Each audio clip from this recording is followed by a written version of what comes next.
Hello dear students, आपने poem पढ़ी थी the seven edges of man. इसमें फर्स्ट स्टेंजा आपने पढ़ लिया था और आज हम सेकंड स्टेंजा है उसका अध्ययन करेंगे। फर्स्ट स्टेंजा है वो आपने पढ़ा था all the world's stage and all the man and women merely players they have their exits and their entrances and one man his time plays many parts, his acts being seven ages। ये stanza first था। आज आप stanza number 2 पढ़ेंगे। पहला stanza था, इसमें metaphor का use किया गया था। मेटाफर रूपक अलंकार, इसका उपयोग इसमें किया गया था। आज आप स्टेंजा नंबर 2 पढ़ेंगे। Stanza number 2।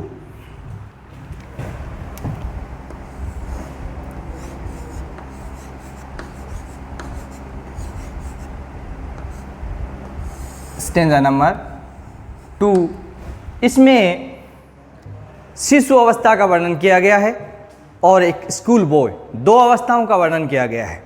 विद्यालय जाने वाले बालक की अवस्था का और नवजात शिशु, इन 2 अवस्थाओं का इसमें वर्णन किया गया है। क्या कहता है इसमें कवि William Shakespeare? Eight first the infant mewling and walking in the nurse's arms, then the whining schoolboy with his sessile and shining morning face creeping like snail unwillingly to school। इस प्रकार से ये स्टेंजा नंबर 2 है, बहुत ही important stanza. At first the infant,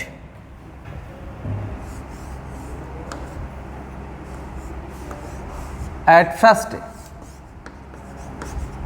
first the infant, infant सबसे पहले शिशु अवस्था। इन्फेंट शिशु, न्यू बॉर्न चाइल्ड, नवजात, जिसको हम कहते हैं infant. At first the infant mewling and packing,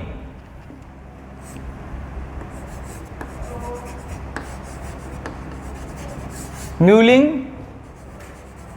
and packing in the nurse's arms, in the nurse's arms,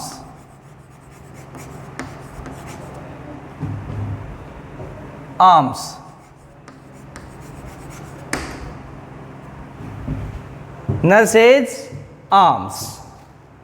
first stanza इतना है। इसमें ये शिशु अवस्था का वर्णन है। At first the infant mewling and puking in the nurse's arms. इसी में दूसरी अवस्था है, then the warning school boy, then the warning, then the warning school boy, school boy with his sessile, with his sessile and shining morning face, and shining morning face, and shining morning face creeping like snail, creeping like snail, creeping like snail unwillingly to school।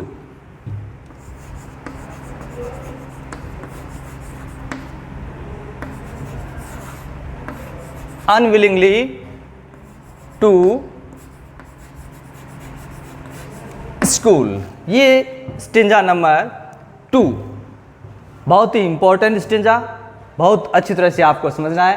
Eight first the infant, सबसे पहले शिशु अवस्था। Eight first the infant, सबसे पहले मनुष्य की सबसे पहली अवस्था है वो है शिशु अवस्था। एट फर्स्ट द इन्फेंट, सबसे पहली शिशु अवस्था। Mewling and pucking in the nurse's arms. Mewling, crying. Mewling means होता है crying, चीखना, चिल्लाना. And pucking means vomiting, उल्टियां करते हुए. इन द नर्सेज आर्म्स, नर्स धाई, उसका पालन पोषण करने वाली उसकी जो धाई है उसकी बाहों में चीखता, चिल्लाता और उल्टियां करता है. ये पहली अवस्था है. नवजात का रोल जब मनुष्य इस संसार में जन्म लेता है तो शिशु अवस्था होती है उसकी स्टार्टिंग. शिशु अवस्था में क्या रोल उसका होता है? At first the infant mewling and puking in the nurse's arms. सबसे पहले शिशु अवस्था है मनुष्य की, जिसमें चीखता है, चिल्लाता है, उल्टियां करता है अपनी धाई की बाहों में. उसकी धाई, उसकी नर्स जो उसका पालन पोषण करने वाली है, उसकी बाहों में चीखता, चिल्लाता और उल्टियां करता है. यहाँ पर पकिंग वर्ड है. पकिंग वर्ड, शिशु है, नवजात है तो अपनी माता का दूध पीता है और दूध जो कच्चा दूध गिरता है बच्चे का उसको हम कहते हैं packing.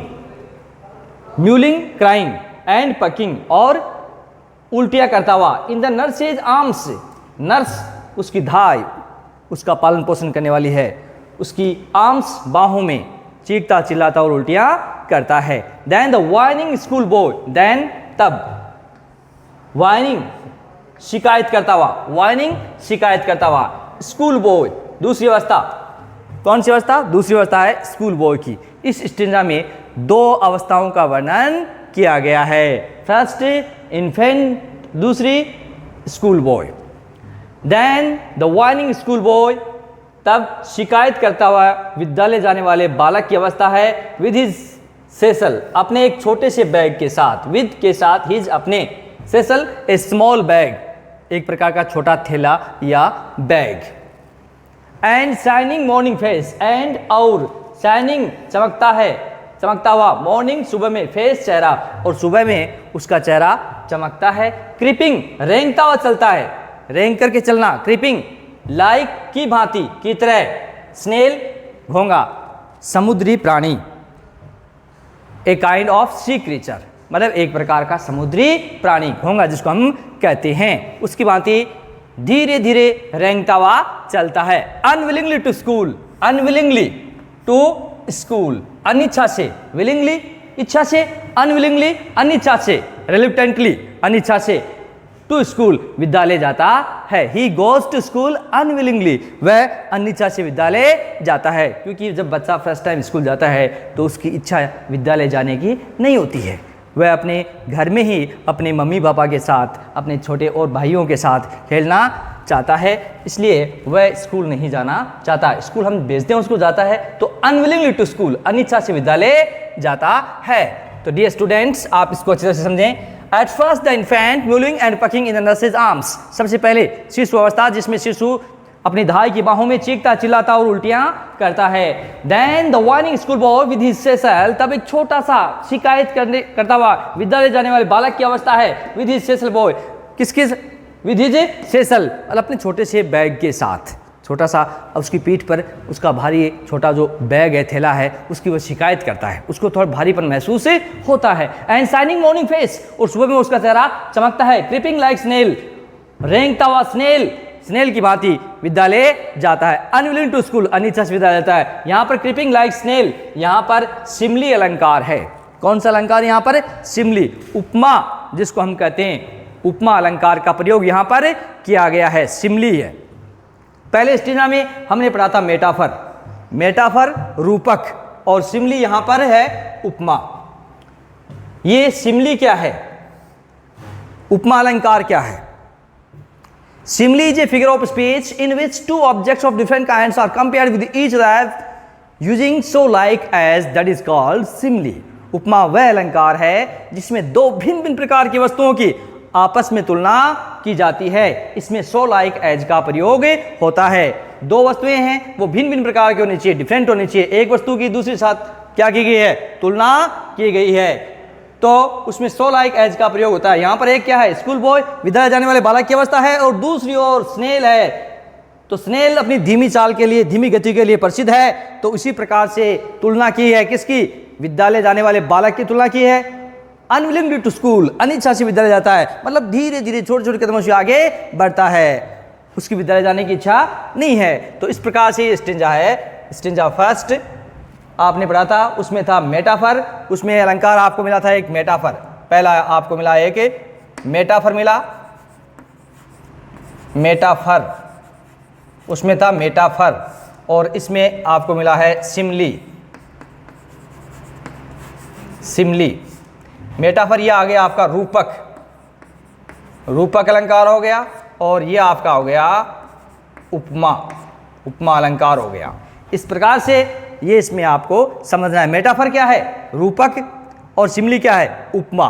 Eight first you have to understand the difference between metaphor and simile. सबसे पहले आपको मेटाफर और सिमली का डिफरेंस समझना है, इसमें अंतर क्या है, रूपक और उपमा में अंतर क्या है। मेटाफर मेटा प्लस फेरो से बनता है, मेटा प्लस फेरो। किससे बना ये बना मेटा प्लस फेरो, एक वर्ड है मेटा प्लस फेरो, जिसका अर्थ होता है carry over, carry over, carry over.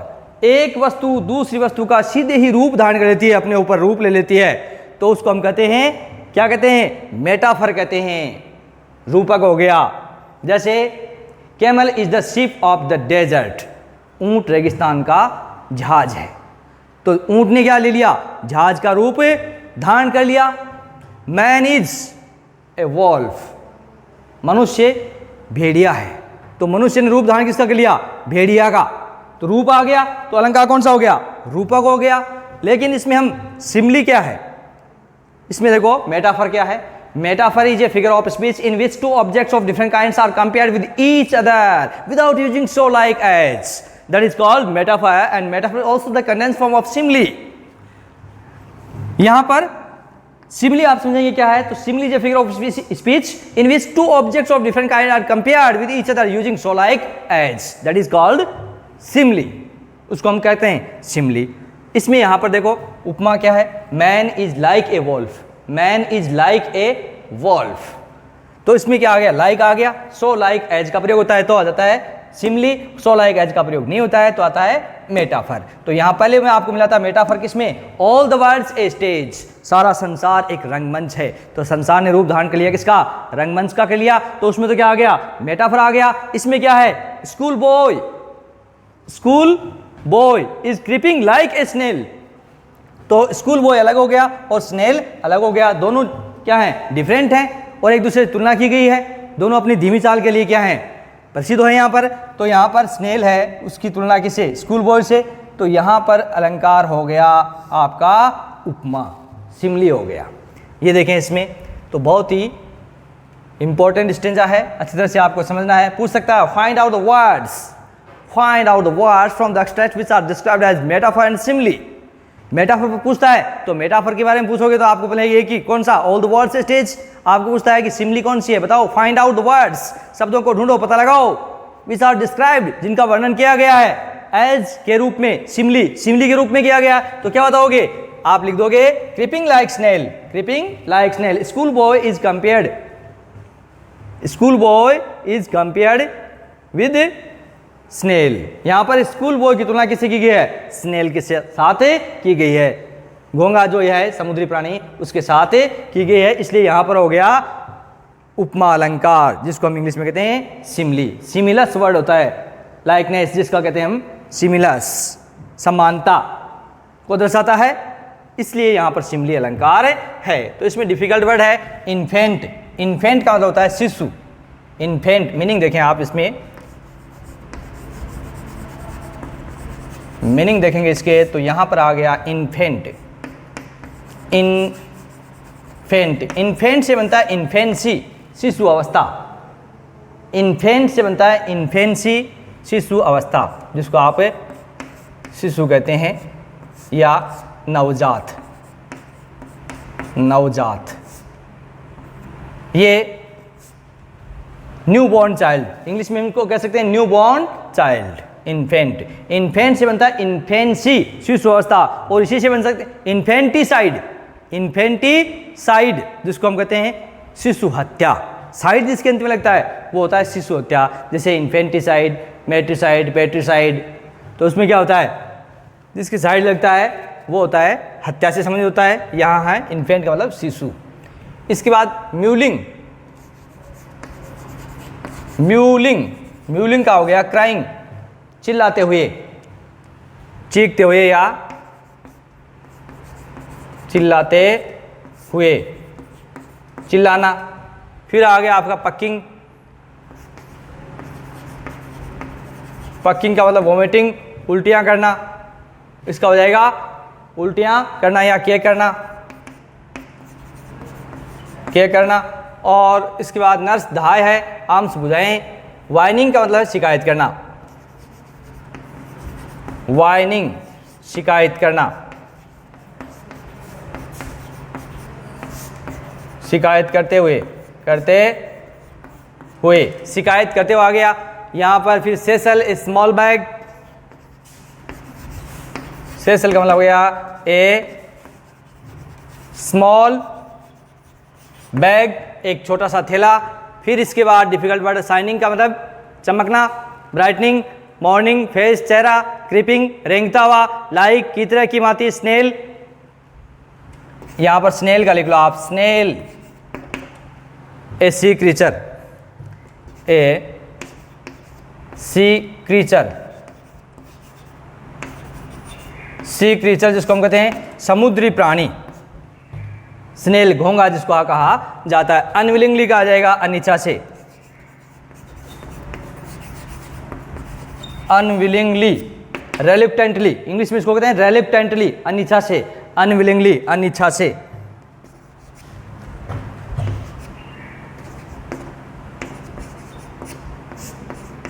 अनिच्छा से ये आ गया। इस प्रकार से ये इसमें डिफिकल्ट वर्ड है। इन्फेंट शिशु, new born child, mewling crying, puking vomiting, उल्टियाँ करते हुए, वाइनिंग कंप्लेनिंग शिकायत करते हुए, satchel a kind of small bag एक छोटा सा थैला, स्नेल ए सी क्रीचर समुद्री प्राणी, घोंगा, अनविलिंगली अनिच्छा से, रेलुक्टेंटली अनिच्छा से। इस प्रकार से ये इसके डिफिकल्ट वर्ड हैं। इसमें आपको दो आप देखना मेटाफर, पहले स्टेंजा मिला था, दूसरे में आपको मिला सिमली। सिमली का पता कैसे लगाओगे, पूछ जाएगा question, find out the words from the extract which are described as simile. Extract से उन शब्दों का पता लगाइए, ढूंढिए जिनका यूज सिमली के रूप में हुआ है। तो आप लिख देंगे creeping like a snail, creeping like a snail. पूछ लिया जाए find out the words from the extract which are described as metaphor, तो आपको फर्स्ट स्टेंजा मिला था ऑल द वर्ल्ड्स स्टेज, सारा संसार एक रंगमंच है, तो वहां पर आ गया मेटाफर। मेटाफर में क्या होता है, रूपक, जिसमें एक वस्तु सीधी दूसरी वस्तु का रूप धारण कर लेती है, उसको तो हम कहते हैं मेटाफर। और इसमें कंपैरिजन की जाती है, तुलना की जाती है, जिसमें सो लाइक एज का यूज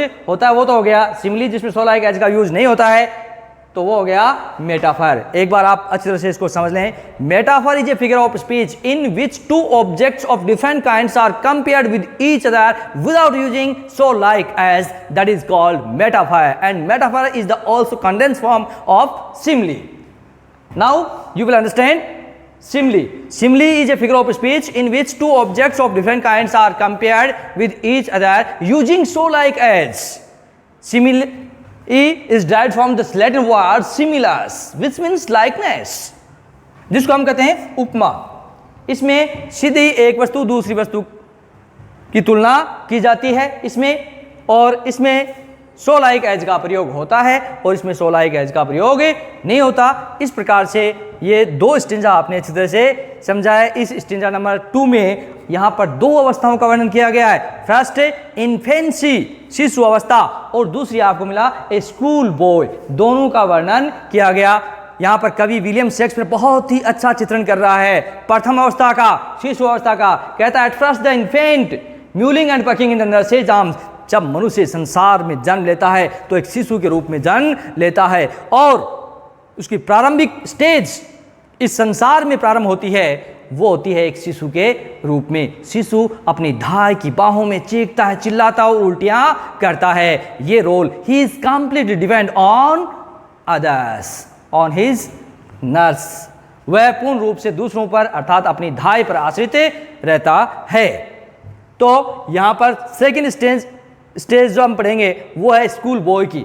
स्कूल बॉय क्या है, स्कूल बॉय में then the whining school boy with his satchel, तब विद्यालय जाने वाले एक छोटे से बालक की अवस्था का वर्णन है जो अपने छोटे से बैग की शिकायत करता है। जो पीठ पर उसके बैग है, उसकी वाइनिंग का मतलब कंप्लेनिंग, शिकायत करता है, उसको भारीपन महसूस होता है।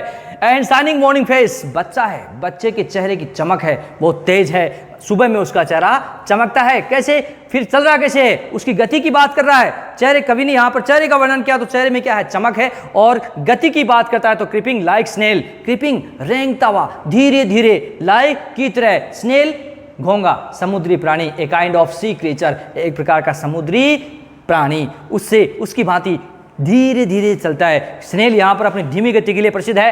अनविलिंगली टू स्कूल, अनिच्छा से विद्यालय जाता है। तो इस प्रकार से ये आपका स्टेंजा है सेकंड कंप्लीट यहां पर होता है। और ये इसके डिफिकल्ट वर्ड हैं, एक एक meaning. At first you will have to increase your vocab power. If you want to succeed in English, it is first and foremost for the students to increase the vocab power. Dear students, ये stanza number 2 है, इसको आप बहुत अच्छी तरह से learn करना। इसके टोटल जो क्वेश्चंस और आंसर्स हैं वो आपको PDF फाइल में अवेलेबल हो जाएंगे। थैंक्स, जय हिंद, जय भारत।